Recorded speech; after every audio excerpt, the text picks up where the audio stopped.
O Redmi Watch 2 está a ser um sucesso. Em apenas 2 horas, a Xiaomi vendeu mais de 28.600 unidades do Redmi Watch 2, o que se traduz em mais de $1,5 milhão.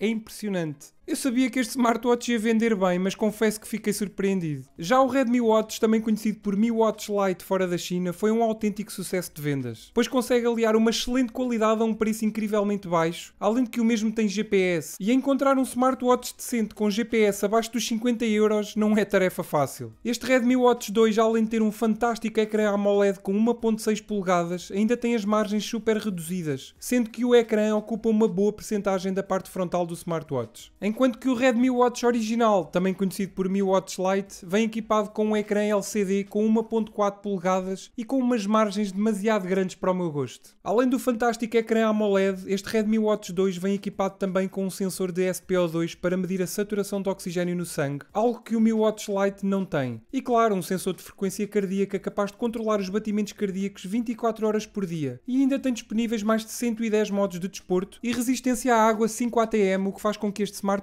aguente até 50 metros de profundidade. Para quem procura um smartwatch para fazer desporto, tem aqui uma excelente opção. Relativamente ao preço, e como já era de esperar, ele é um pouco mais caro do que o seu antecessor, o Redmi Watch ou Mi Watch Lite, mas continua a ser um excelente preço para um smartwatch com estas características. Na descrição deste vídeo vou lá deixar um link para quem tiver curiosidade ou até mesmo para quem quiser comprar este novo Redmi Watch 2. Tenham em atenção que ainda não foi lançada a versão global, apenas está disponível a versão chinesa. Mas acredito que a versão global não demore muito a chegar. Assim que a mesma estiver disponível, vocês vão ser os primeiros a saber. É só estarem atentos ao canal. Quero também relembrar que recentemente foi lançado o OnePlus Watch. Não sei se já viram o vídeo. Caso não tenham visto, é só clicarem aqui neste cartãozinho que está aqui a passar para verem o vídeo. O OnePlus Watch é muito parecido com o Redmi Watch 2, com a diferença que não tem GPS. Logo, o preço também é inferior. Se procuras um smartwatch deste género, mas o GPS não é assim tão importante, então pode ser também uma excelente opção. O que é que achaste do Redmi Watch 2? É um smartwatch que comprarias ou nem por isso? Diz-me aí nos comentários. Espero que tenhas gostado do vídeo. Se gostaste, já sabes, deixa aquele like que é muito importante e ajuda mesmo muito o canal. Subscreve e ativa o sininho para não perderes todas as novidades e todas as notificações. Vê estes vídeos que eu coloquei aqui ao meu lado que eu sei que vais gostar. E claro, se tiveres alguma dúvida é só deixares aqui em baixo nos comentários. Bem pessoal, obrigado a todos e fiquem bem.